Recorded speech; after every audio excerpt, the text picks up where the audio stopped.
Hello, I'm J. Jermaine Bay. I'm the Chief Qazi of Alonia Mortgage Trading in Monte, Colorado.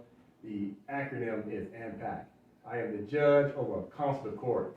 So today, we're going to continue with the same subject matter. And what's the subject matter? How did the Moors lose the land, and how do we get it back?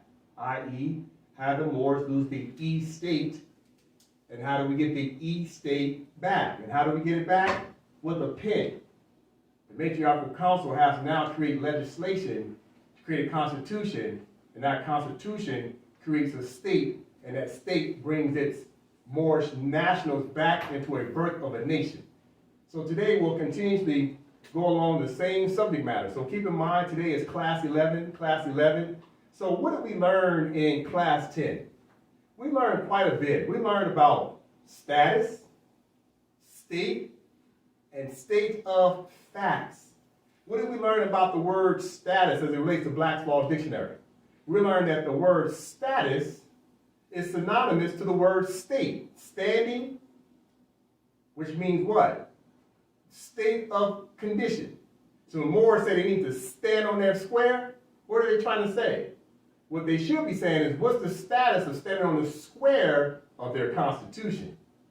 The Constitution is a document, a political document.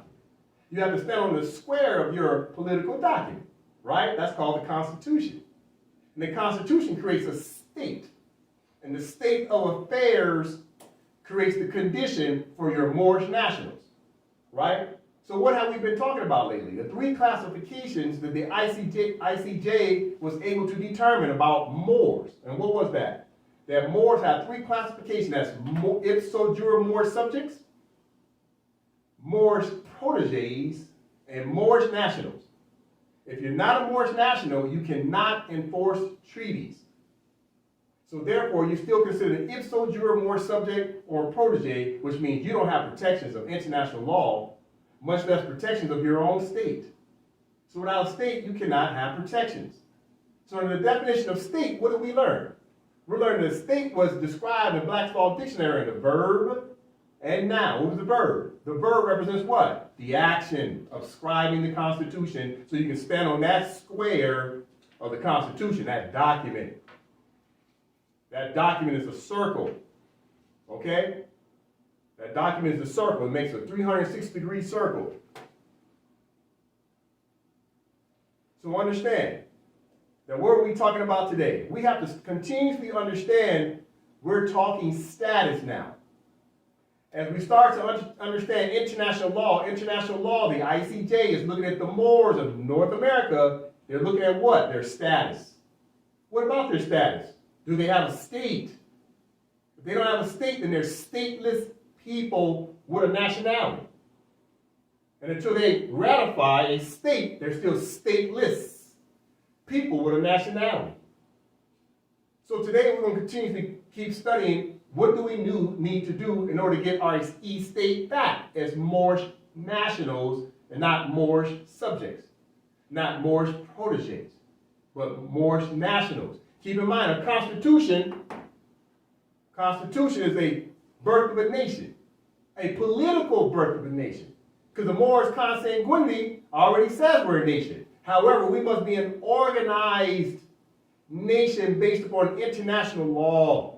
What does international law say? What's the reference point? How do we qualify? 1969 Vienna Convention, which is a treaty. Well, what are treaties? Supreme law of the land. It says what? You must have a state if you want to enforce treaties. So we're going under international law, okay? So today we'll continue learning more about what do the Moors need to do to create their state. What do we need? Constitution. Through that Constitution, the matriarchal council, right? The matriarchal council scribes the Constitution, puts together the seal and the flag. Well, which flag? Your provincial flag. Keep in mind, the provincial flag is a state flag of the E-state. The Moroccan flag is the flag of the empire. What's the empire? The world. Africa has 54 states. All those states are part and parcel of this E-state flag that represents the Moorish empire that built civilization all around the world. Europe has 50 flags. Their 50 provincial state flags is part and parcel of this East state flag. All 50 of their states are part and parcel of this East state flag. The continent of America has 35 states, 35 provincial states. All 35 of those provincial states are part and parcel of this East state flag. China has 45 states. All of their 45 states are part and parcel of this East state flag. Okay, so my question to the Moors is this. Where's our state flag? The Moors say, well, we got the mother flag. That's the East state flag. According to international law, you must have a state. What does that mean? You have to carve out your own latitude, longitude of your own state. That's law. Moors want to talk law, which means you want to talk contract. You must talk international law. You need a provincial government. So today we're talking about government. Keep in mind, the prophet Noble Drew Ali said what? He's going to leave the Europeans here long enough to teach us government. Have the Moors been learning government? There's a high probability the answer is no. I can qualify that. I'll do that today. I'll give reference points. Okay? So let's start talking about today being class number 11. Let's talk reference point. Let's qualify. Let's continue to learn. How do we put together a government? But let's learn what the Europeans already did. Who did they learn it from? Who did the colonists learn government from? We'll learn about that today. Okay? So what are we going to do today? We're going to learn about the Treaty of Peace and Friendship of the year 1786, 1787. Keep in mind that the Moroccan courts signed the treaty first. That claims the jurisdiction of the Moroccan courts, which is your consular court. The jurisdiction is Morocco. And then the colonists fully ratified the treaty in 1787 through their Congress. Okay? So some people relate to it as 1786. Some people relate to it as 1787. All right? Fully ratified 1787. So we'll talk about that today, the treaty. What else will we talk about today? Just to give you a quick brief, we'll talk about George Washington. George Washington gives you an insight on what happened during the time when the treaties were ratified. All right? So we'll qualify some things that's happening, dates and deadlines, okay? All right, so first things first. Let's take a look at the treaty. Now keep in mind, what you see up here right now, these are my notes I've made, revisions, edits, to give myself reminders. Keep in mind it's a study class, so you have to go back and put in words and say, okay, this is how people can study along. It's like a study version, all right? So today we'll go over the Treaty of Peace and Friendship, okay? So the treaty, we'll start talking about the treaty, the actual text of the treaty. But before we get into that, there's something I want to point out to you. Something very specific based upon dates, timelines. Why am I bringing this up? We're talking Constitution. Keep that in mind. You can't have a state unless you have a Constitution. You can't have a Constitution unless you have a nationality. So we're going to put these in proper sequential order today. All right? So watch this. Treaty of Peace and Friendship, June 23rd, 1786, in the jurisdiction courts of Morocco and ratified by the United States of America on July 18th, 1787. So what am I doing here? I'm laying out dates. So what happened? The colonists went over to see Sidi Mohammed, who was the Sultan at that time, whose real name was Abdullah ibn Muhammad III, going under the name of Sidi Mohammed, Sultan of the empire. What's the empire? The world. So based upon my side note, what do I have here? Just pay attention. The colonists that are chiefly British. Why do I keep calling colonists chiefly British? Well, I can give you various reference points, but watch this. If you go to Black's Law Dictionary, it's just one reference point. I'm going to qualify just one reference point. Watch this. if the mothers can go to Black's Law Dictionary, 4th edition, what I want you to do is go to what they call the APP tab of Black's Law Dictionary, which is the page right after the last letter of Z. So the last letter of Z is 1798 in Black's Law Dictionary. So you go to what the tab calls APP. Now I'll put it up on the screen for those at home can read it, as well as the mothers.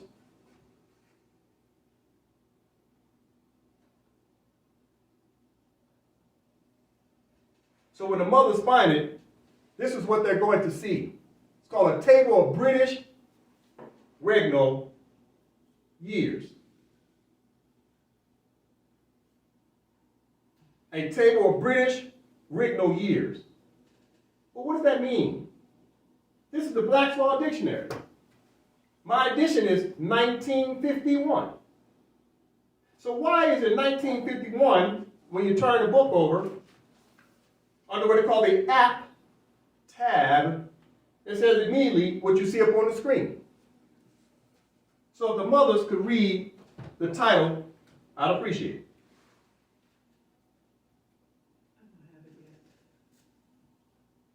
A table of British regnal years. Exactly. So that's the title. Well, wait a minute. I thought it was the United States of America. Wait a minute. I thought it was the United States. Well, why is the United States of America not to be confused with the United States corporations have the word British in their Black's Law Dictionary? You know why?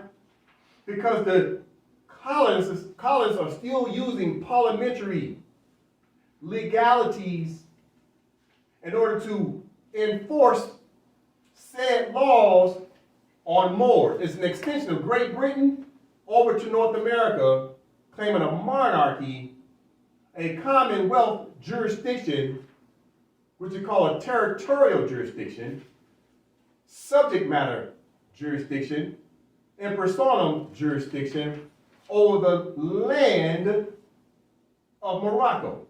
But it's a false jurisdiction.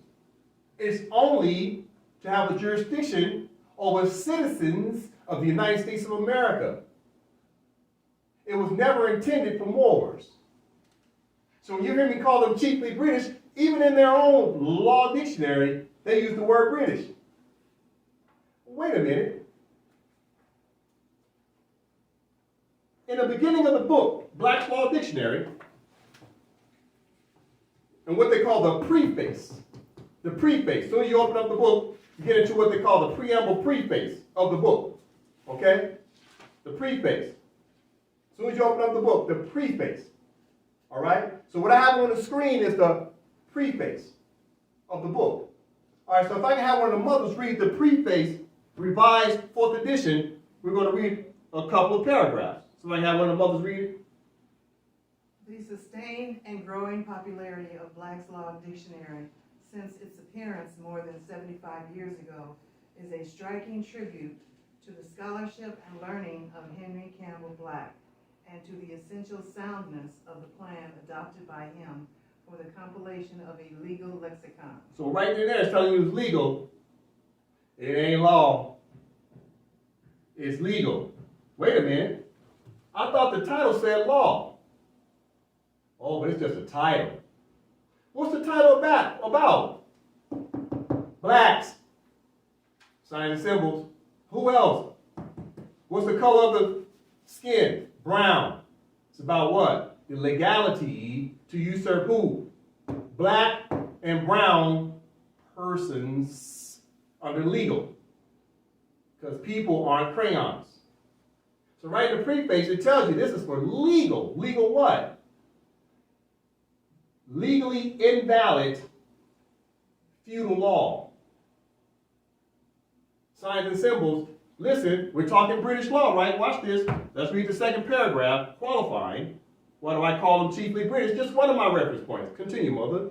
In accordance with the original plan of this work, consistently adhered to in all subsequent editions, the law student confronted in his casebooks with reports from the yearbooks or with extracts from Glanville, Bracton, Littleton, or Coke will find in its dictionary an unusually complete collection of definitions of terms used in Old English, European, and feudal law. Stop. We looked up feudal law. Remember, feudal law, feudal, compound word, feud, and owl, two words. So feud with the owls. Who are the owls? The Moors. Well, what's the opposite or antonym of feudal? Allodial. Allodial, owl, allodial. The owls are allodial. Who are the owls? The Moors.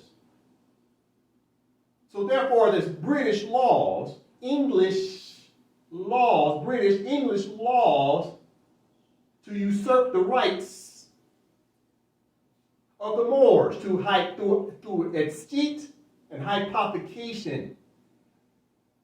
And this is the instructions on how to do it. But guess what else this book is? On how to do what? On how to usurp. On how to usurp the Moors' estate. It's also an exorcism, an exercise, an exorcism on how we get the estate back. How? We start studying international law as it relates to these words. We start studying international law. That is the remedy. Go ahead, Mother.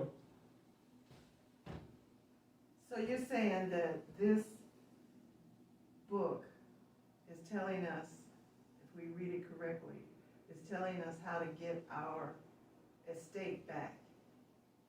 Yes. And the whole land, the lands of the earth back. That's correct. But Moors have to learn how to read, which means to comprehend and use forensics, to pull out of that book exactly what we need, to extract the proper words that we need, right, to see the COINTELPRO, to see the counterintelligence. That's why I said of that book. If we read it right. Correct. So it's an exorcism. That book enslaves people mentally, civil error mortuus, because it removed them from law, or it can have what's called a reversion, an adverse claim. If you know and understand how to read law and use it to your advantage. Remember in the story of David and Goliath. David kills or slews the Goliath. How? David goes to get 3 smooth stones from the stream. 3 stones. What does that represent? The Trinity. The stones are smooth. What does smooth mean?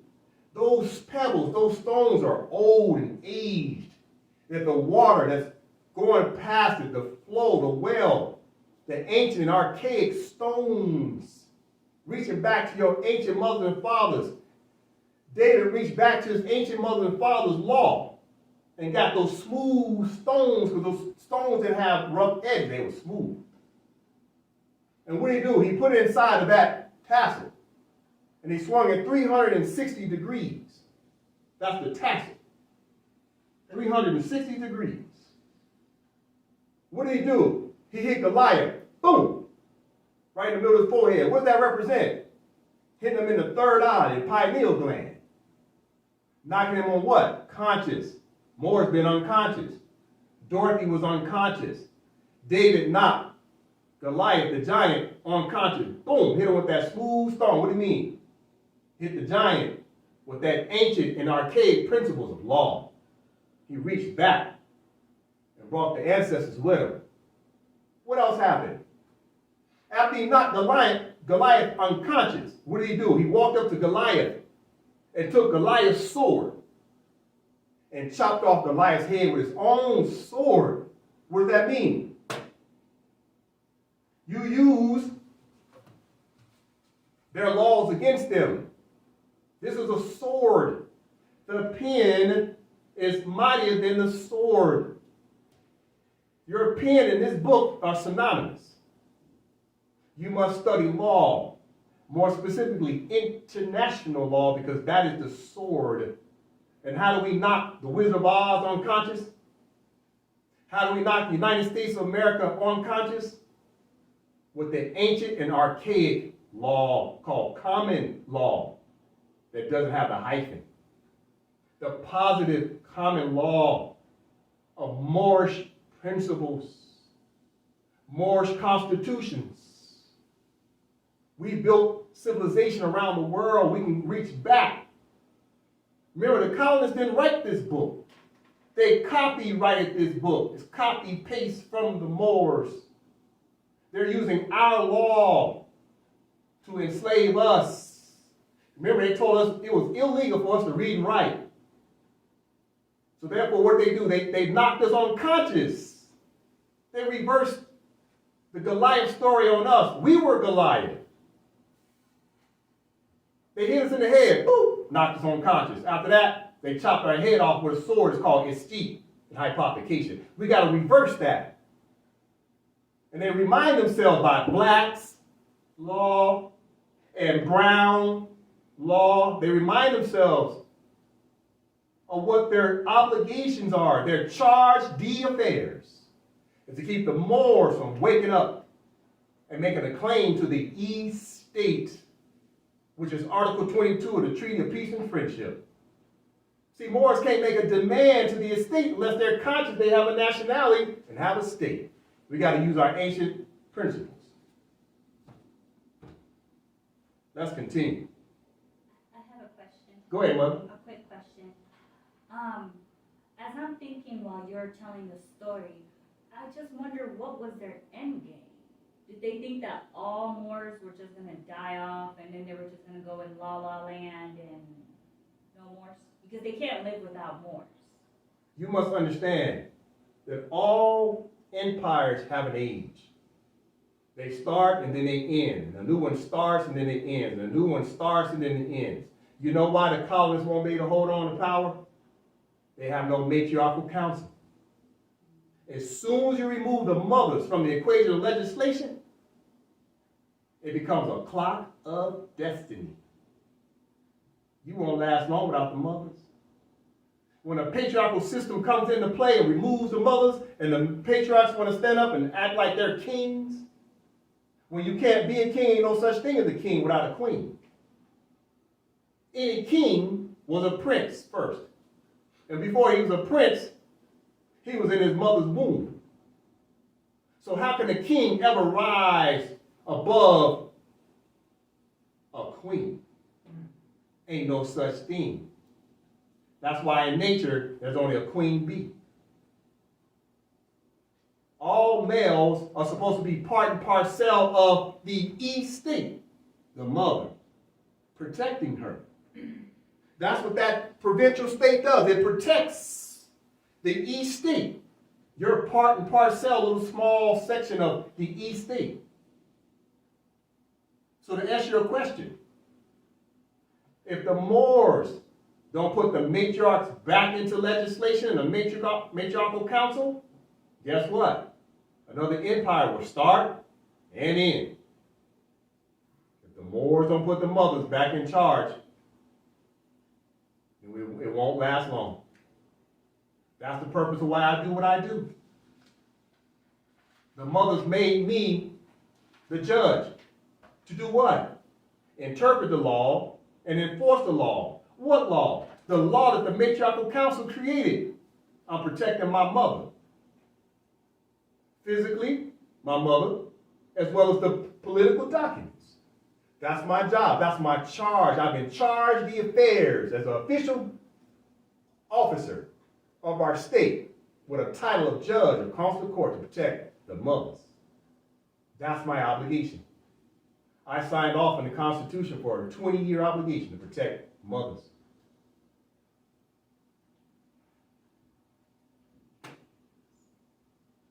Did I answer your question? Mm-hmm. All right. Okay, so let's continue to read from the word it says, and feudal law. So we got English, European, and feudal law. They just gave you 3 in a row, so there's no misunderstandings. English, European, and feudal law. British law. Continue, Mother. The student will also find in this volume on page 1795 a useful table of British regnal years, listing the sovereigns of England for more than 900 years, together with the date of accession to the throne and the length of reign. So wait a minute. So now we go back, now we have an understanding. What were we reading in the table of British regnal years? You know what they were talking about? Sovereign parliament, i.e. legal commonwealth laws that are overseeing North America as well as the rest of the British Empire. Their laws from Great Britain, England, London, were expanding all the way like an empire around the world. They were colonizing the world, bringing what? Their legislation. So therefore, when you look at this, just to briefly look at it, look at the sovereign. Okay, so William I, 1066, year 1066. Wait a minute. Well, let's go down a little closer towards when the United States of America was now signing the treaties with the sultans. What year is that around? On here it says George III, October 25th, 1760. So King George was, at that time, dealing with the colonists. He's enforcing parliamentary laws on the colonists. That's why the colonists rebelled.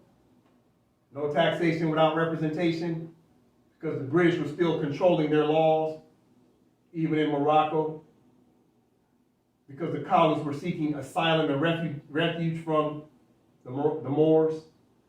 Okay? So I just want to go into that quite quickly, why I keep saying they're chiefly British. This is just one reference point. Even the Black's Law Dictionary talks about the British. Okay? Let's get back to point. Well, what's the point? We're talking about the treaty. Well, who wants to sign treaties? George Washington and the colonists. Who are the colonists? They're chiefly British. Why do I say chiefly British? All 13 colonies were descendants of the British. And British law was governing them. So they're chiefly British. What I mean when I say chiefly British, the laws were chiefly British, overseeing a variety of nationals who were residing in the land. They were governed by chiefly British laws. All right, so Treaty of Peace and Friendship. Let's get on it. Treaty of Peace and Friendship, June 23rd, 1786, in the jurisdiction courts of Morocco. Why is that important? Why not write that there? We're talking jurisdiction. The United States of America never had jurisdiction over Moors. They had to go all the way to talk to the Sultan, 3,000 miles away, to talk to the Sultan of Morocco. In order for them to have something that's part and parcel to the Moroccan estate. We'll find out what that is. So the Treaty of Peace and Friendship, June 23rd, 1786, in the jurisdiction courts of Morocco and ratified by the United States of America on July 18th, 1787. Now wait a minute. Was there a United States of America in 1787? No. The answer is no. We're going to learn more about that today. Why are we going over this? Because we're talking Constitution. Moors want their rights back. They want their sovereignty. We got to talk Constitution. Noble Drew Ali said, let the Europeans teach us government. We're going to read this and learn government.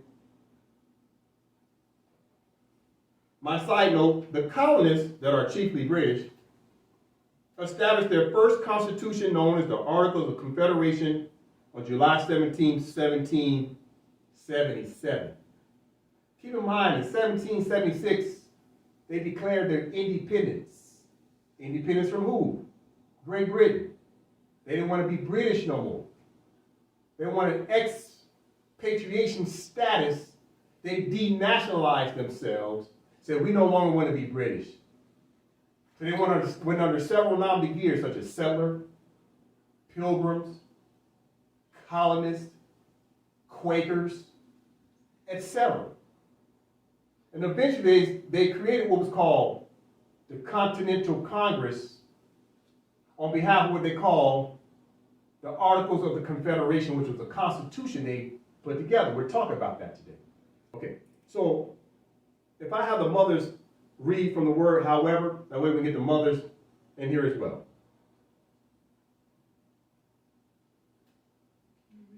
However, the Confederation did not ratify the Articles of the Confederation, quote-unquote, Constitution until March 1st, 1781, and subsequently dissolved the Articles of Confederation, quote-unquote, Constitution on March 4th, 1789.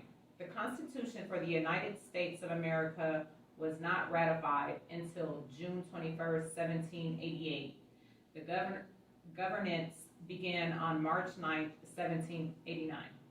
Okay, so why did I put that on there? We're putting dates and deadlines in place. Why is this important to understand? The colonists are forming government. Moors want their rights.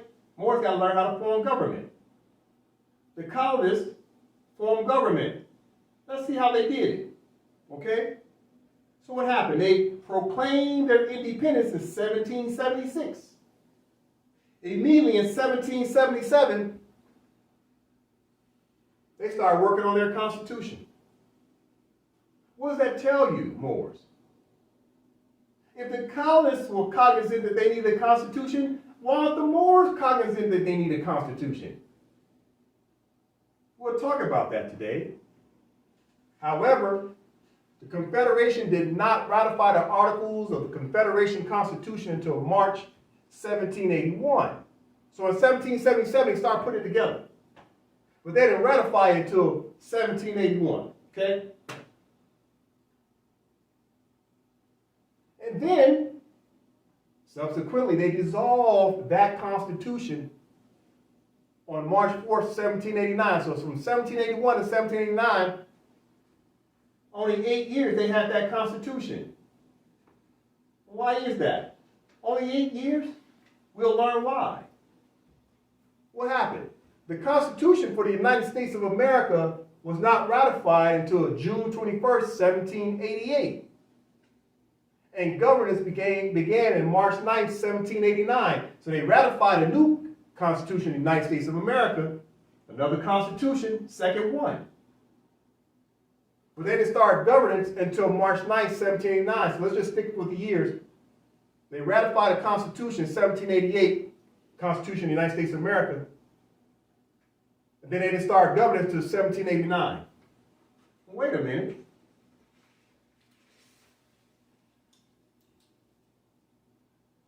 Let's qualify these dates. Why is this important? We're studying Constitution. If the mother can read from qualifying the dates. The colonists had a constitution of the Confederation. Confederation from March 1st, 1781 until March 4th, 1789, a total of 8 years. Continue.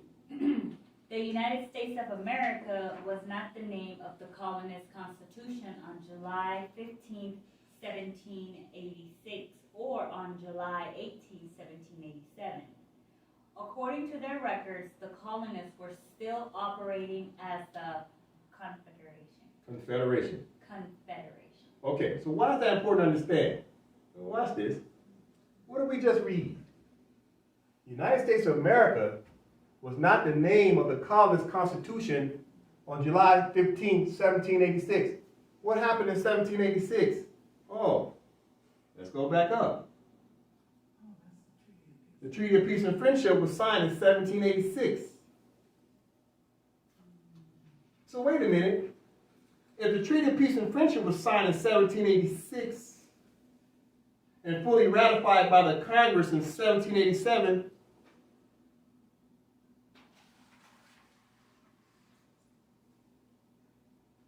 then how could the United States of America be the party on the Treaty of Peace and Friendship? The United States of America didn't come into existence till when? 1788. So they signed the Treaty of Peace and Friendship in 1786. Watch this.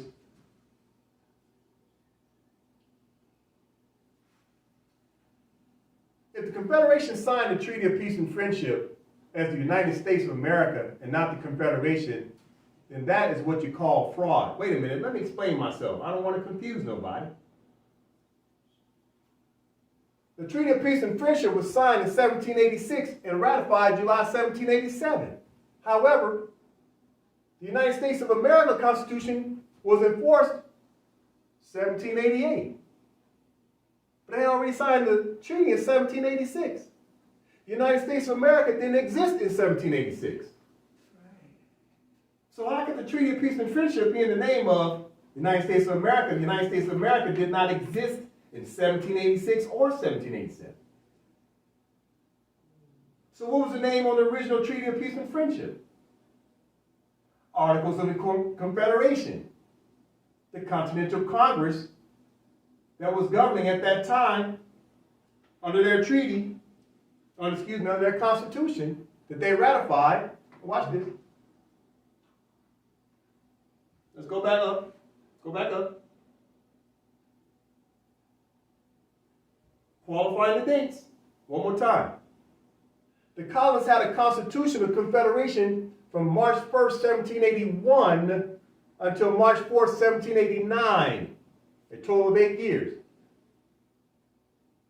That's the Confederation. Articles of Confederation is the name of the Constitution. But they signed the Treaty of Peace and Friendship in 1786. But did not dissolve the first Constitution to 1788, 1789. Which tells Moors what? The original party of the Treaty of Peace and Friendship was not the United States of America. Well, wait a minute. What are we talking about right now? We're talking Constitution based upon what the Europeans did because they were creating a government. What am I pointing out right now? They had not one, but 2 constitutions. Wait a minute. Where's the Moorish Constitution? Moors tell you, we got the Zodiac Constitution. The Zodiac Constitution is not a state provincial constitution. The Zodiac Constitution outlines what? The E-state. It talks about the E-state, the Zodiac. Zodiac is the woman, the E-state, this is the mother flag. But then you must create part and parcel provincial state government. According to what? The Vienna Convention of 1969. You must have a state. So wait a minute, let's get back to point. So if the colonists knew they needed a constitution, not one, but 2 of them, why haven't the Moors created a constitution? You know why? Because we don't read the instructions. Moors have to learn how to read and comprehend, use forensics, and stop skimming documents. I'll go deeper. Go ahead, Mother. Can I rebuttal to that? I just believe that us as Moors, we didn't know that we needed a law or that we needed a constitution. And kind of reading over my definitions here, that I see law was set up for us, particularly the Moors. So if they were already conspiring against us of building a law, how do we even know that we needed a law at that time when the Black Laws Dictionary was meant for us? Law was meant for this particular group, which was the Moors. Yes. So what we're going to learn today, Mother, you're going to find out the Moors already had government. Keep in mind, the Moors brought the colonists into government. We brought them into constitution. How did colonists know about a constitution? They learned it from Moors. Then they turned around and did what? They usurped us. They colonized us and removed us like the movie Dorothy. They bumped our head. They made us unconscious, and we forgot about law. And now we're having what's called a reawakening, a restoration, a reversion, reparation, adverse claim, back to the consciousness of what we taught them. I'll prove that today through George Washington's letter. So you're on point, but we'll get there. All right? Yeah, remember now, we built civilization. Government was already in place. But the colonists wanted independence by any means necessary. They did not want to deal with Great Britain as a monarchy, and they didn't want to deal with the Sultan as a sultan. They wanted complete independence with no sovereign over them. So we'll learn about that today. All right? All right. So let's continue. Back to my point. So what happened if, in fact, the original contract, the Treaty of Peace and Friendship, the original name is not the United States of America? At the very least, it was Articles of Confederation, or it was Confederation, or it was Continental Congress. It was something other than the United States of America. We'll talk about that today. George Washington will talk about it. I'll point it out to you. George Washington talks about it. Okay? About why they had it on United States of America on the treaty? Yes. Okay. All right. That was my question too. Absolutely. We're going to get there. I'm keeping you in suspense. We're leading up to it. You guys are so smart. You didn't got to the end of the movie and trying to work it back. All right. So watch this. Let's cut the suspense. All right. Let's get right into George Washington's letter. Now, keep in mind, you can find George Washington's letter to Sidi Mohammed on the Library of Congress. You just Google it. For people at home, you can Google George Washington's letter to the Sultan of Morocco, and this is what will come up on the Founders, which is your National Archive. Okay? When you find the National Archive, you scroll down and you'll see the letter. This is the letter George Washington wrote to Sidi Mohammed. This is on the Library of Congress. Okay? However, we're not going to read directly from this. I created another document because this is a study class to add words to make the reading easier, because Moors have to learn how to read instead of trying to assume what they read. They have to learn how to read. Watch this. So therefore, my document, it's a Word doc. All the letters you see in red, I edited, I added for the record. Study class. Why did I do that? Because if you go back to the original letter, it talks a little in third party. You know, when George Washington was writing it, he wasn't thinking about who was going to comprehend it. So we got to go back and comprehend what he was saying. So I started adding text to the document so it's easier to read. However, if people want to go back and see the reference point, go back and read it and compare the two, and you'll see what I mean. All right? All right. So, George Washington's letter, George Washington to Sidi Mohammed, December 1st, 1789. Well, wait a minute. They had already signed a treaty in 1786, 1787. 2 years later, George Washington's writing a letter back to the Sultans. After they had already signed a treaty, got to have the proper concept, putting in sequential order. Sidi signed in 1786. The colonists ratified in 1787.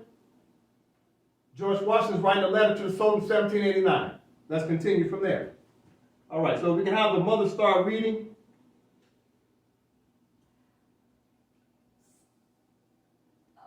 Okay. To Sidi Mohammed. Since the date of the letter, which is the Constitution of the Articles of Confederation, Congress by the Continental Congress. Continental Congress, President addressed to your Imperial Majesty, the United States of America, have thought proper to change their government and to institute a new one, agreeable to the Constitution for the United States of America, of which I have the honor of herewith enclosing a copy. The time necessarily employed in this arduous task and the arrangements occasioned by so great, though peaceable, a revolution will apologize and account for your majesties not having received those regular advices and marks of attention from the United States of America, which the friendship and Magnanimity. So say, pronounce it as two words, magna, Magnanimity. nimity. So magna, Magnanimity. nimity. All right, so see it as two words. See the word magna? Yeah. This is how Moors at home can pronounce it. Magna, nimity. Magna, nimity. Magnanimity. Magnanimity. Okay. Which the friendship and magnanimity of your conduct towards the Continental Congress. Continental Congress afforded reason to expect. All right, thank you, Mo. So let's go over that first paragraph, all right? Well, watch this. We'll break it down. That's what we're here for. So George Washington's writing a letter to Sidi Mohammed, December 1st, 1789. This is approximately 2 years after they fully ratified the treaty. He says to Sidi Mohammed, now keep in mind, George Washington is writing a letter to someone 3,000 miles away. Why is he writing a letter to someone 3,000 miles away? It's because George Washington, is perfectly aware he's standing in the land of Morocco, and the Sultan is the landlord over all the Moors. So he has no choice but try to go straight to the top to negotiate with the delegation of authority who signed that treaty. Okay, so watch this. Since the date of the letter, which the late Constitution of the Articles of Confederation Congress by the Continental Congress, President, stop. So, late Congress, so he's talking about the old Constitution of the Confederation that was drafted 1781. They did not dissolve until 1788. He's talking about the other president. There was other presidents before George Washington. Thank you. Okay? So George Washington was not the first president. He was just a president of a new constitution that was formed in 1788, 1789. So he's the first president of a brand new constitution because they already had a first constitution with the Articles of Confederation. So they say George Washington was the first president of the United States of America. That is correct. However, he is not the first president of governments, of presidents who were there before him. Because they ratified a constitution in 1781. They needed a president then. That's why they say George Washington's the 9th president of the United States, because back then they was changing presidents every year. 2 separate governments, Articles of Confederation, United States of America.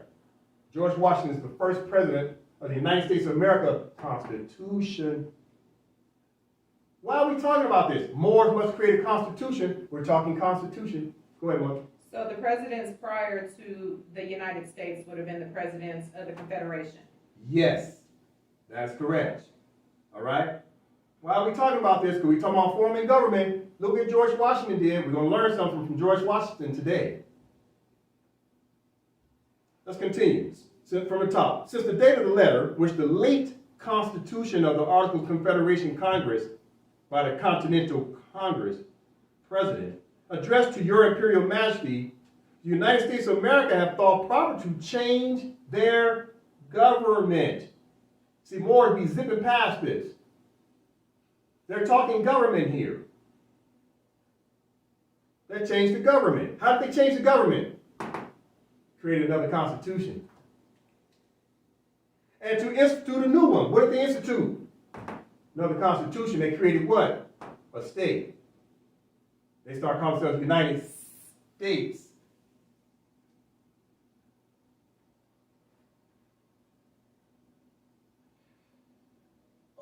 Agreeable to the Constitution for the United States of America. See, now they went from Continental Congress, Article of Confederation, Constitution, now to a second Constitution, birth of a new nation, a political document called the United States of America. of which I have the honor of herewith enclosing a copy. He sent a copy to Sidi Mohammed. Copy what? Constitution. Have the Moors put together a constitution? There's a high probability. The answer is no. Continue.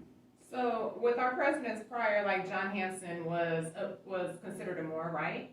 Yes. So he was a part of a constitution prior, the Continental Constitution, Yes. which he kind of, I don't know, was full of this feudal law, right? Feudal law? Yes. Once George Washington created a new constitution, what was he trying to do? Get away from the Moors. Under what they call the Whig of Moor party. They were creating a new constitution, but they were serious about their independence away from these Moors and Great Britain. So that's why the Constitution came up, because they were separating from the old ways of the Constitution, which would have had the Moorish people involved. Yes. And they wanted to have their own Constitution. Yes. Gotcha. All right. So now you're understanding why George Washington's doing what he's doing. He's changing. Keep in mind, they already signed a treaty. But George Washington's like, the Whigamore party's about to get independence away from those Moors who were a part of government, because they brought the Whigamore party in. They brought the colonists in, taught them government. So now George Washington's creating a separate constitution. Why are we doing this? We're talking constitution, how to form a government. We can learn from George Washington what to do. George Washington said, I'm sick and tired of being affiliated with that government. How did he get out of that? He just went and created the Constitution. You gotta understand what I'm saying, Moors. That's the answer to the test. We'll go deeper. He created a Constitution that created states. They created nationals of their state.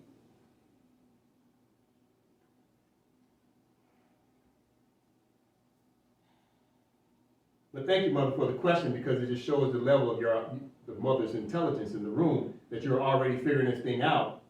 Problem, solution. Good for you.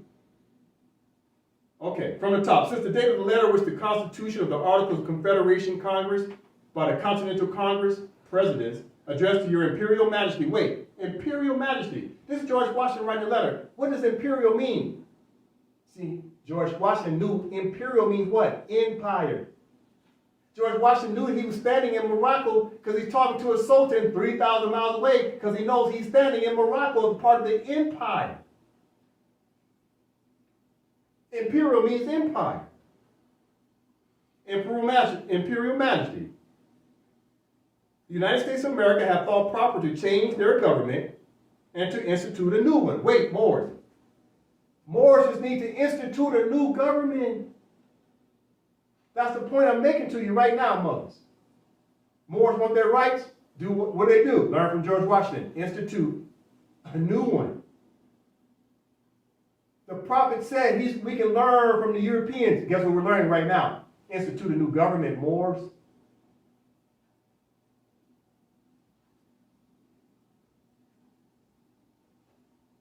Continuing. And to institute a new one, agreeable to the Constitution. How do Moors get their rights back?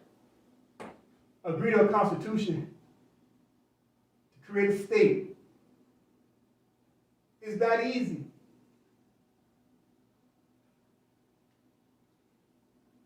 Agreeable to the Constitution of the United States of America, in which I have the honor of herewith enclosing a copy, the time necessary employed in the arduous task and the derangements occasioned by so great, though peaceful, a revolution, will apologize and account for your majesty not having received those regular advices and marks of attention from the United States of America, which the friendship and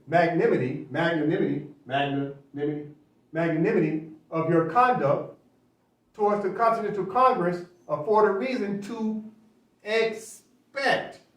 What was happening? Sidi Mohammed was sending letters over to the Continental Congress.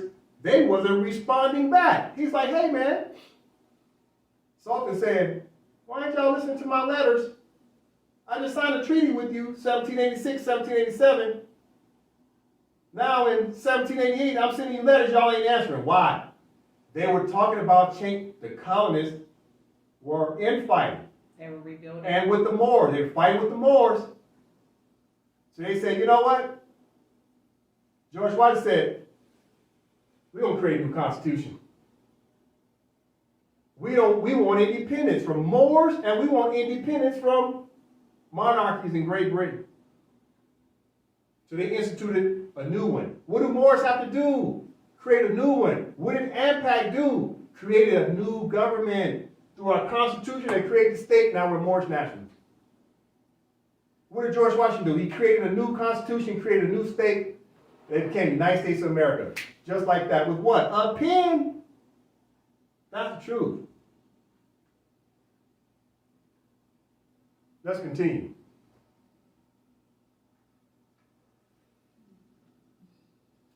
We haven't even got past the first paragraph. We spent 30 minutes on it. Why is that? Because it's important to understand what the Moors have failed to do. What did we fail to do? Read.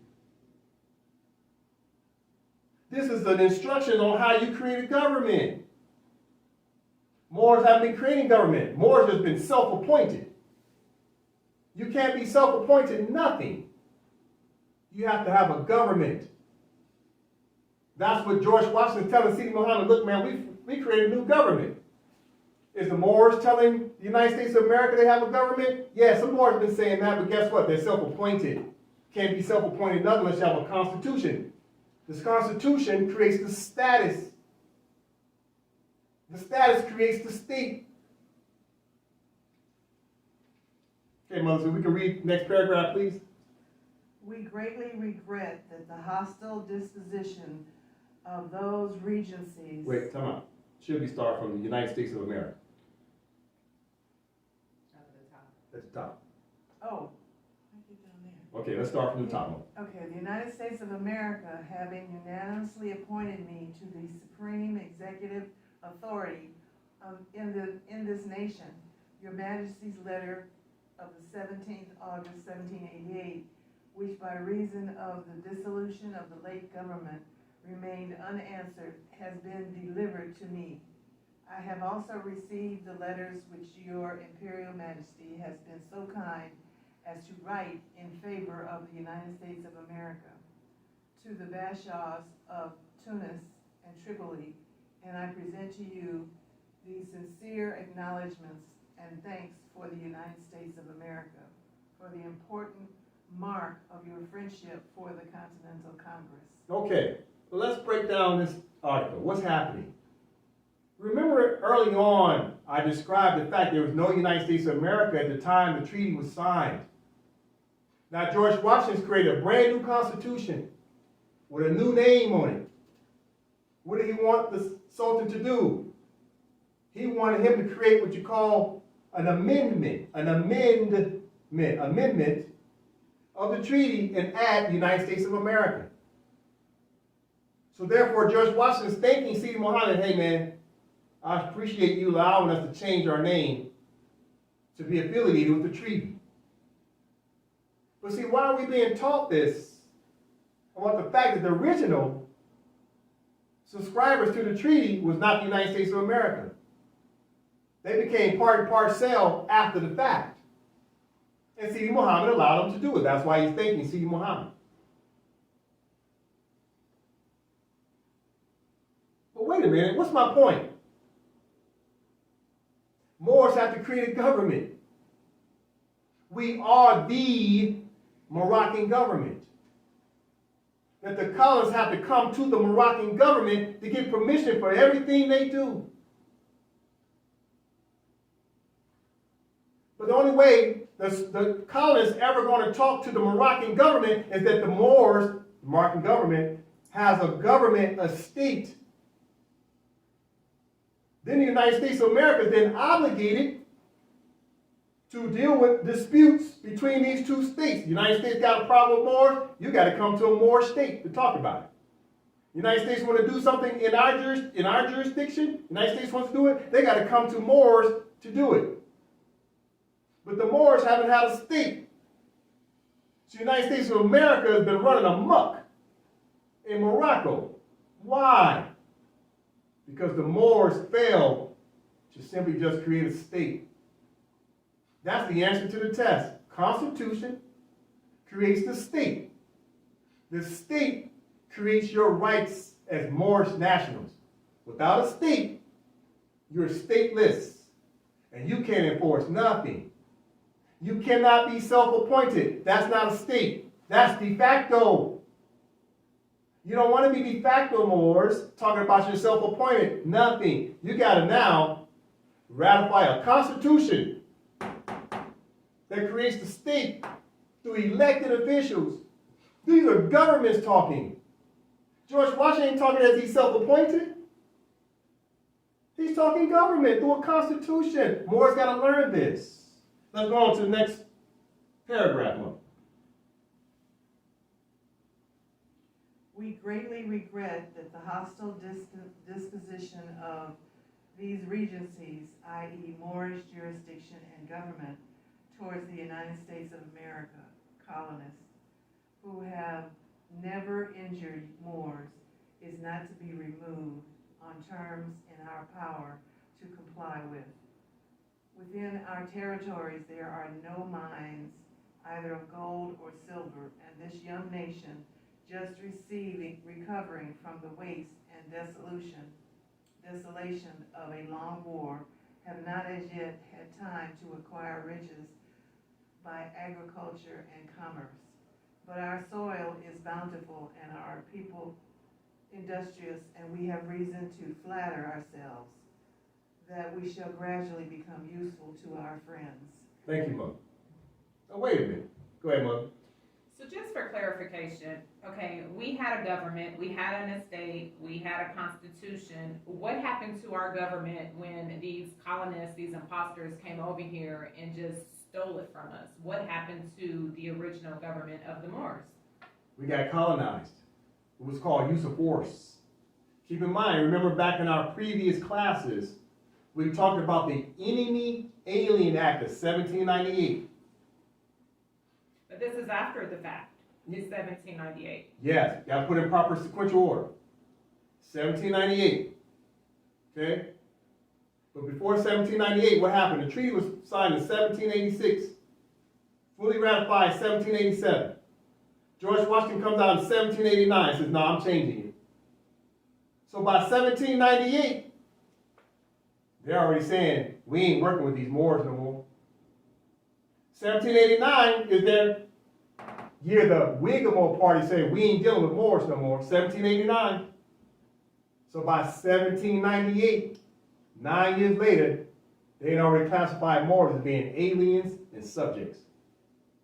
Pulled them into the territory, jurisdiction of the United States of America and went to war.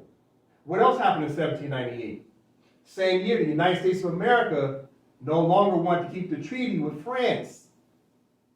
They got rid of France because France was the consul, the protectorate of both Moors and the United States of America, being the referee on behalf of these two separate nations. So they kicked France to the curb, they kicked the Moors to the curb, which means they kicked the Sultan to the curb too. Because anything you do to the Sultan's decrees of saying France is the consular court, and that the Moors' government shall be enforced, as soon as the colonists start to do anything to abridge, anything that's repugnant to those treaties, immediately the colonists became rogue. 1789. They started to usurp us. Immediately called us the aliens. Imagine that.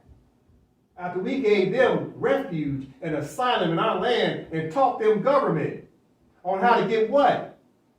Autonomous status away from Great Britain. We taught them how to get autonomy from Great Britain so they can have their independence. That's what they wanted. That's why George Washington's talking right here, talking about gold and silver. Why is he talking about gold and silver? He owed rent to the Sultan and the Moors. You gotta remember now, Britain, the colonists, didn't want to deal with Great Britain. No taxation without representation. See, that worked for them. Why did it work? They got the Moors Spain and France to come and protect the United States of America. When they signed the Treaty of 1778, France and Spain came and helped the United States colonists to defeat the British. This is why France, they never forgot about the fact the United States of America wouldn't be the United States of America if it wasn't for the Moors, Spain, and France protecting the colonists who were chiefly British because they wanted independence. And France was like, that's what's up.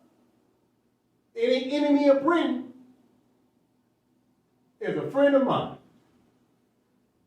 And then what did George Washington and the founding fathers do? They usurped, they breached the contracts of the treaties in 1798. They cut off France, and they cut off the Moors, and kept moving forward. They ain't looked back since. That's why France keeps coming back as an antagonist, along with the Moroccan sultans, to deal with the colonists. That's why I keep showing y'all timelines of what France keeps doing to try to undermine the colonists, because France ain't never forgot, and neither did the sultans. Watch this. Give you another timeline. 1798, Enemy Alien Act. 1798, which is close to 1800, right? Doing that math? What happened in 1804, 1805? There's a song that came out by the Marines. Watch this. Here's what the Marines sing.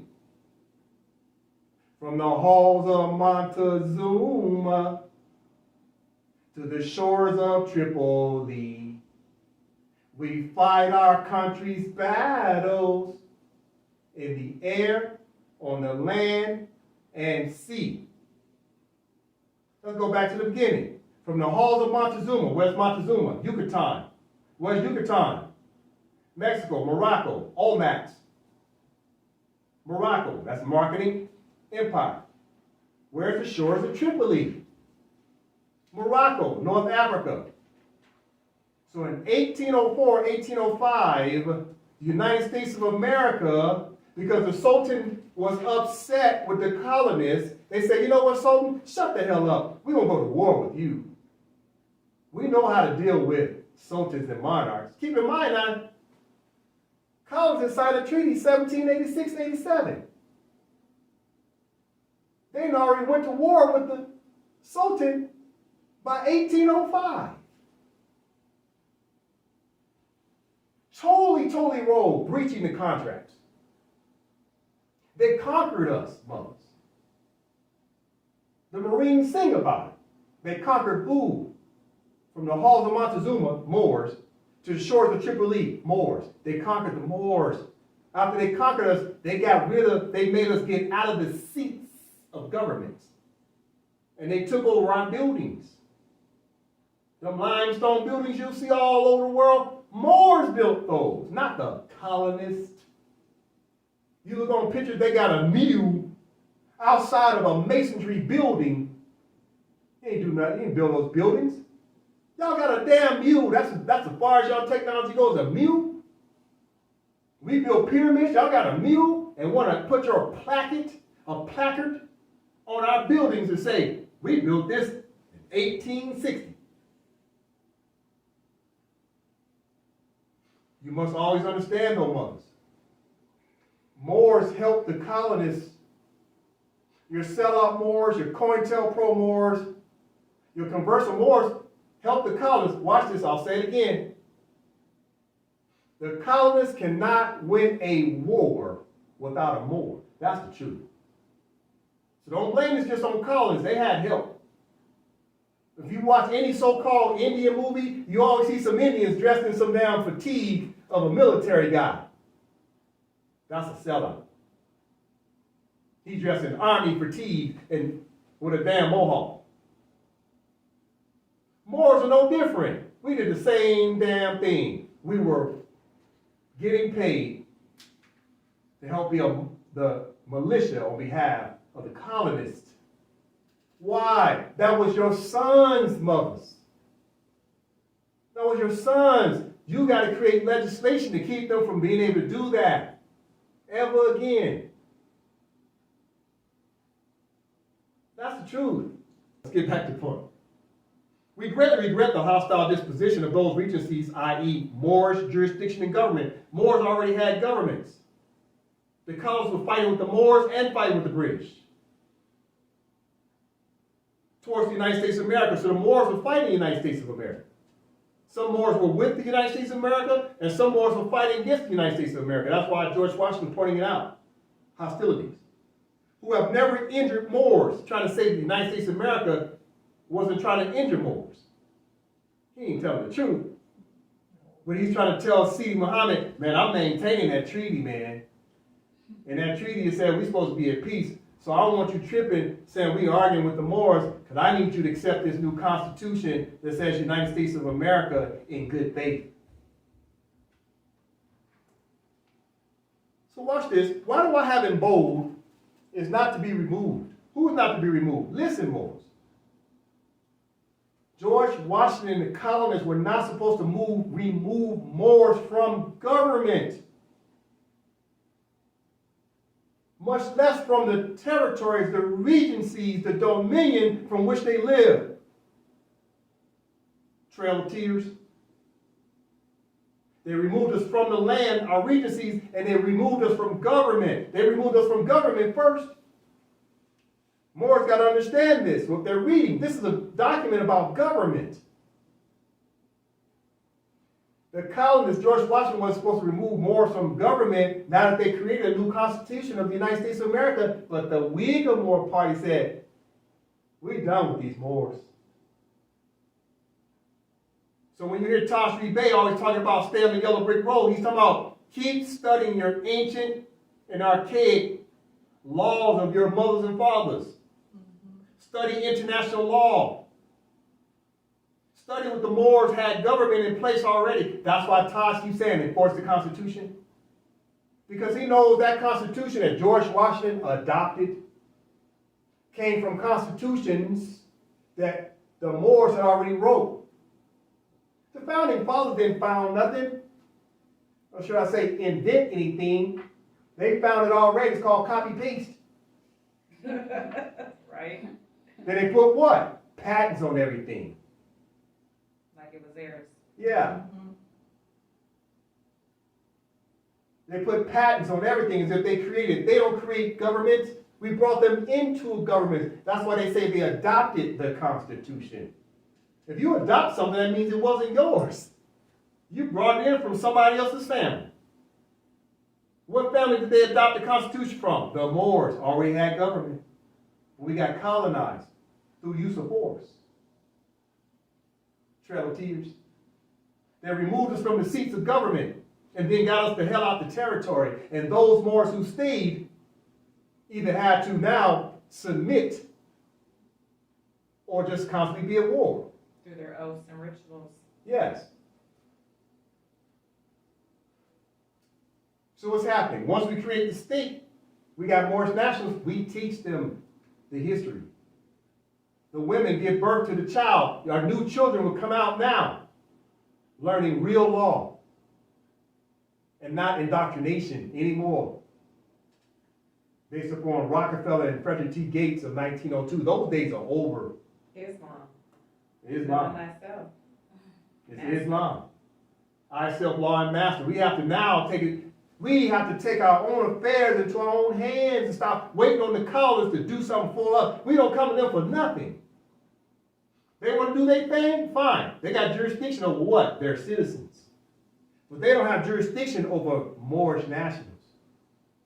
Keep in mind, we're cohabitating. Sidi Mohammed signed a cohabitation treaty. We have no choice but to cohabitate. But guess what? That's why Moors must have their signs and symbols, according to Article 4 of the Treaty of Peace and Friendship, signs and symbols to show the United States of America that we're Moors. Separate jurisdiction, separate nation, cohabitating. But at the same time, the United States of America is supposed to have their signs and symbols. They're supposed to have their banner to let us know that they're the colonists. But obviously, we can look at their prima facie and tell that they're colonists as well, most times. We look at them and call them white people, although they ain't white people. So some signs and symbols are what they are. You can just look at a person and say, nah. Right? That's the truth. Okay, let's get back at it. Got a long way to go. Regret the hostile disposition of those regencies, i.e. Moorish jurisdictions and government, towards the United States of America colonists, who have never injured Moors, is not to be removed. Removed from what? Their government seats and their land, their regencies, on terms of our power to comply with. George Washington had to comply to what? The treaty. And his promise he's given Sidi Mohammed not to create impediments for Moors. Within our territories, there are no mines, either of gold or silver, in this young nation, just recovering from the waste of desolation of a long war. Stop. Wait a minute. Why is he talking about gold and silver? Now you understand why the United States of America started moving westbound. They were looking for gold and silver to pay who? Sidi Mohammed. But 1805, they said, we're done with that paying you, Sidi. We're just going to keep this gold and silver for ourselves. So we're going to go to war, usurp you, colonize you, and give you nothing. We'll keep everything. That's the truth. But he's talking about gold and silver. Why? Because the colonists didn't have their own gold and silver because they didn't want to be affiliated to Great Britain no more. So Great Britain's like, y'all can't use our gold and silver coins as minted as British coin. You don't want to be British no more? Find your own damn minted coins. So the colonists is on the East Coast, 13 colonies. They ain't got no gold and silver. It's got their own mint on it based upon them being United States of America. So Sidi Mohammed tells them, look, just use Moorish coins for now, that's fine. In the Treaty of Peace and Friendship, I think it's Article 16, it's talking about, he tells the colonists use Mexican coin, which is Moorish coins. But guess what? The colonists didn't have no coins. Because there wasn't no mine. They digging and pining for gold, couldn't find none on the East Coast. Okay, let's continue. Next article, the encouragement.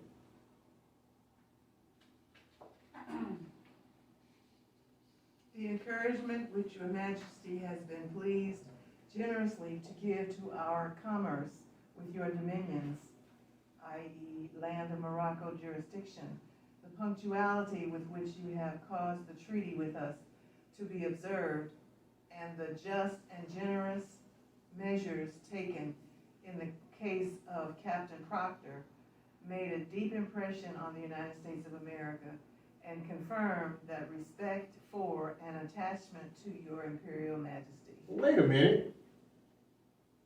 Look what George Washington said to Sidi Mohammed. The encouragement which your majesty has been pleased generously to give to our commerce with your dominions. George Washington admitting on the record, he's standing in Morocco. Dominions of what? Morocco. He's talking to a sultan 3,000 miles away, talking about dominion. Whose dominion? It says right there, your dominion. Who's the your? Sultan of Morocco, because you're standing in Morocco. Wait a minute.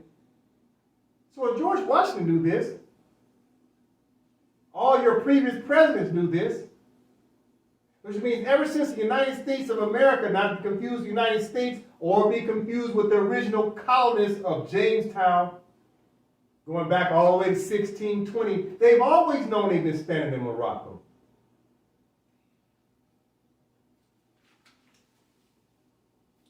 The only people who don't know we stand in Morocco is people who think people are crayons.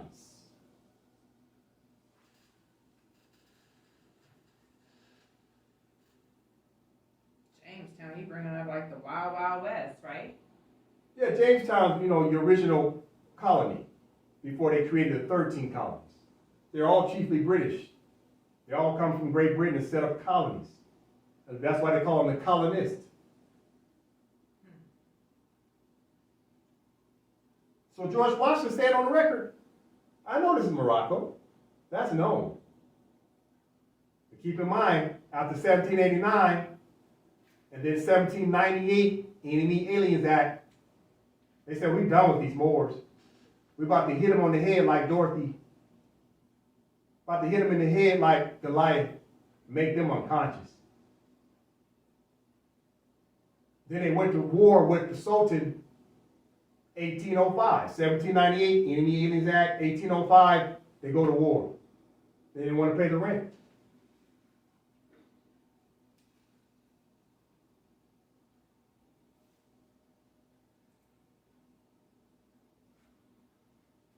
So let's look at this word right here. Attachment to your imperial majesty. What does that mean? Attachment to your imperial majesty. What does that mean? Attachment to their land. Yes. Their- So United States of America Constitution and its nationals are an attachment to Moors and to Morocco, the empire. Without their constitution, they're not part and parcel. So their banner, the 13 stars and stripes, made them part and parcel to the East state. So they created a provincial government. The 13 stars and stripes was their original flag, based upon their sovereignty that Sidi Mohammed allowed them to have. It's part and parcel to the Moroccan flag. They're an attachment to the Moroccan flag. They created a state flag for their nationals. Well, wait a minute. Where's the Moors' state flag?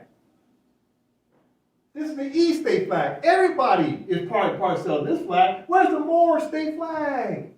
Where's the Constitution? They want to enforce the treaty, they need a state. So right there, let me underscore it. What are we learning? We're learning government. Moors must be an attachment to the imperial majesty. But who's the imperial majesty in Northwest of Mexico? Moors creating their own governments. We're going to be part and parcel to the East state flag. With our own governments in Northwest of Mexico, i.e. also known as North America. We become the new governments of Northwest of Mexico and bring our Moor subjects back into Moorish national status so we can be part and parcel to the East state, same way George Washington says he's now an attachment to the imperial majesty. What does imperial majesty mean? The empire.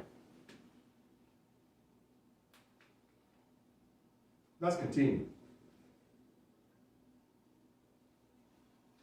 It gives me pleasure to have this opportunity of assuring your majesty that while I remain at the head of this nation, I shall not cease to promote every measure that may conduce to the friendship and harmony which so happily subsists between your Sharifian and Moorish empire and the citizens of the United States of America, and shall esteem myself happy in every occasion of convincing your majesty of the high sense, quote unquote, which in common with the whole nation I entertain of the magnanimity, wisdom, and benevolence of your majesty.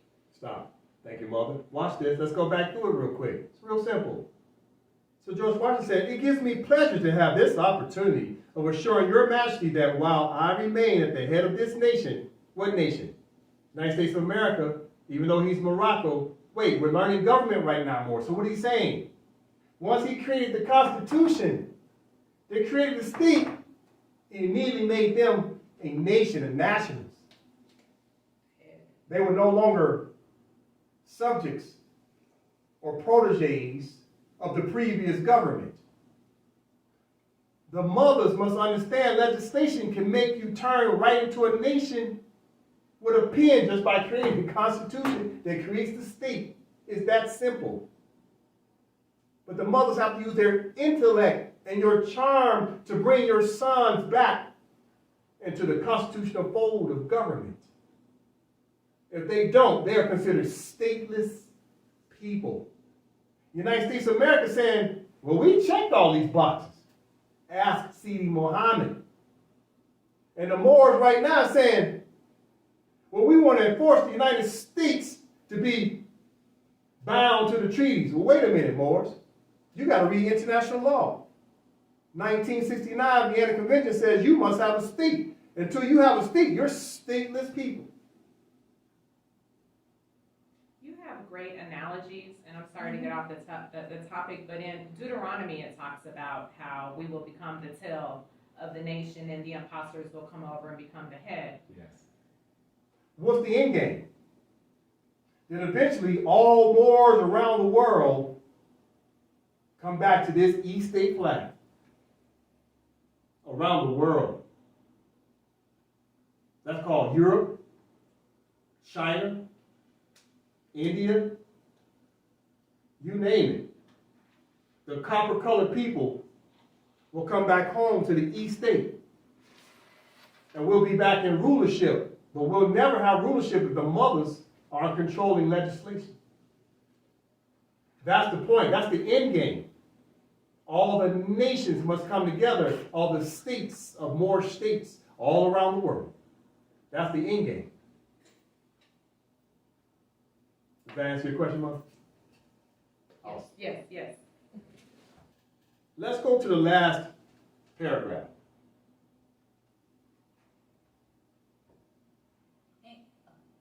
In the course of approaching winter, the national legislature, which is called by the former name of Congress, i.e. Continental Congress, will assemble, and I shall take care that nothing be omitted that may be necessary to cause the correspondence between our countries to be maintained and conducted in a manner agreeable to your majesty and satisfactory to all the parties concerned in it. All right, thank you, Mom. Now watch this. What is George Washington admitting here? In the course of the approaching winter, the national legislator, we're talking government. Where's the Moors national legislator? It's a high probability we don't have one. We need to create national legislator. For what? Each of the states. Bring the states together and have a national legislator on behalf of the Union Moorish states. We'll get there. Continuing. Will assemble. So the Moors have to bring together what's called a caucus. Once we have our states, several states, we all lock arms. Put together the caucus and brings them all together to create a national legislator. But more importantly, what is George Washington promising here? He says what? I shall take care that nothing be omitted that may be necessary to cause the correspondence between our countries. Omitted from what? Constitution to protect the Moors. That's Article 6 of the Constitution for the United States of America. Article 6, Supremacy Clause, treaty. He's telling Sidi Mohammed the treaty is supreme law of the land, regardless of what the United States of America puts in their Constitution. Treaty is supreme law of the land. Which means it goes back to the sovereign. Who's the sovereign? Moors. What else did he say? Between our countries. So what did he say? Between our countries. Two separate nations. Two separate nations. What the colonists do? They drag the Moors into the jurisdiction of the United States of America through hypothecation in its chief and remove the country, the nation of Moors. Make them extinct on paper. Moors are still here. Think they're Negro, black, and colored. Think they're Negro, black, and colored. They're Moors. But once the Moors put their state together, now we're back to two separate countries, two separate nations. The Moors will enforce consular court. Moors will enforce the sovereign powers through their state. The state is the sovereign. It protects your rights. And last but not least, what does George Washington say? In the manners agreeable to your majesty. Who's your majesty? The empire. The colonists are obligated to the Empire of Morocco.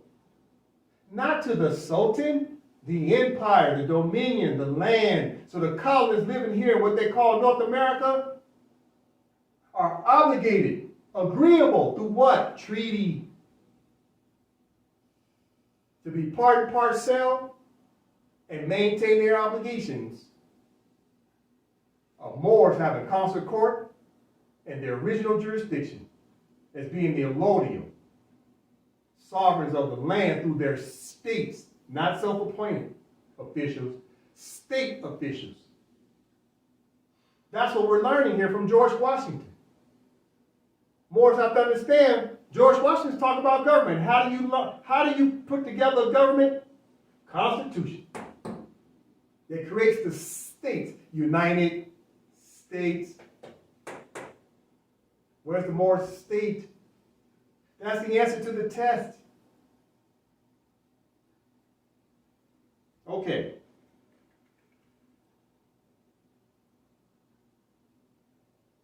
So what gives Moors permission to put together their government? That's the question. How can Moors put together a constitution? That's the question some Moors might ask. How can Moors just arbitrarily put together a constitution and create a government? It was already said in the Treaty of 1880 Madrid, protections in Morocco. Let's go to it. Article 15. Treaties is a supreme law of the land. So this, Article 15, is a supreme law of the land. Watch this. The right of protections in Morocco. We're standing in Morocco, so we're protected in Morocco. Only if you have a state. Why do we have to have a state? Because that's what the international law says, 1969, Vienna Convention. Articles 1 and 2 tell you specifically. Article 15, any subject of Morocco. So right now, we're in what's called what? Subject status. Not AMPAC Moors. AMPAC Moors are Moorish nationals. But all of the other Moors who don't have a state, they're in what? Subjects of Morocco. The ICJ made it clear. All subjects of Morocco are citizens of the United States. All proteges of Morocco are citizens of the United States because you come under the protections of the United States until you create a state. So right here, Article 15, if you're still a subject, watch what you can do. Any subject of Morocco who has been naturalized in a foreign country, United States of America, and who shall return to Morocco. You return to Morocco how? Dorothy. You become competent, come back to a Moroccan government, watch this, shall after having remained for a length of time equal to that which shall have been regularly necessary for him to obtain such naturalization in the United States of America jurisdiction, choose between an entire submission to the laws of the empire, not legal, laws of the empire. What empire? North America, the empire. And the obligations to quit Morocco, more subjects have an obligation to quit Morocco, the government. You can come to Morocco and check a box that says, I want to be a Moorish national, check the box. I want to remain being a subject and a protege of a protected naturalized status. Either way, you got to check a box.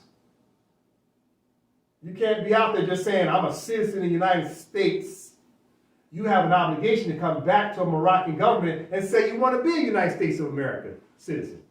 You got to come back to a Moroccan government and say, I want to remain being ipso jure Moorish subject. You got to come back to a Moroccan government and say, I want to remain being a protege of the United States of America.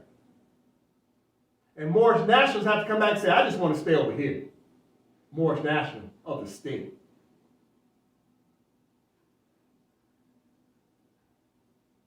Continuing. So choose between entire submissions to the laws of the empire and the obligation to quit Morocco. Obligation to quit Morocco, unless it shall be proved that his naturalization in a foreign country was obtained with the consent of the government of Morocco. So what does that mean? Moors can establish their own governments and consent to their own governments because we're part and parcel to our own land. Can't nobody tell us what to do in our own land once you come back into consciousness that you need a state The state is what protects your rights to have a government. Moors need government. It's saying it right here, government. Let's finish up. Foreign naturalization heretofore acquired by subjects of Morocco according to the rules established by the laws of each country shall be continued to them as regards all its effects without any restrictions. What are the rules established? Moors can establish rules and come back to their country of Morocco because they no longer be naturalized. Ipso jure, Moor subjects are still naturalized citizens of the United States. Moorish proteges are still citizens of the United States. Only Moorish nationals can say they can enforce the treaties. So where do we get our permission? ICJ has spoken. Article 15. Until then, we're still stateless people. So as I wrap up, what do we need to know, Moors? George Washington created a government with a constitution that created the states. That's the answer to the test, Moors. Moors need a state. Without a state, we're stateless people. That's the truth. Islam. August 4th, 2021.